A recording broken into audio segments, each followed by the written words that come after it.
கெட்ட கெட்ட கனவுகளாக வருது, பயமுறுத்தக்கூடிய கனவுகளாக வருது அப்படின்னு கனவு தொல்லையால் பாதிக்கப்பட்ட சிலரை நமக்கு தெரியும். அவர்களுடைய வருத்தங்கள், துக்கங்கள் நமக்கு புரியும். அதே போல் யாரோ எனக்கு செய்வினை வச்சிட்டாங்கன்னு நான் உணர்கிறேன் அப்படின்னு அந்த கற்பனையில் திளைத்து தவித்து கிடப்பவர்களும் இங்கே அதிகமாக இருக்கிறாங்க. எப்போ பார்த்தாலும் திருஷ்டி எனக்கு ஏற்பட்டிருக்கு அப்படின்னு சொல்கிற குடும்பத்தையும் நம்மளால் பார்க்க முடியுது.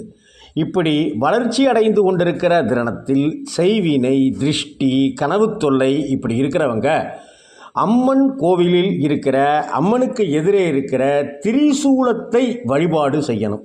அந்த திரிசூலத்துக்கு குங்குமத்தால் பொட்டு வைத்து அந்த திரிசூலத்தின் மேல் எலுமிச்சையை செருகி வழிபட்டு வந்தால் திருஷ்டி, செய்வினை, வில்லி, கனவு தொல்லையிலிருந்தெல்லாம் நமக்கு விடுதலை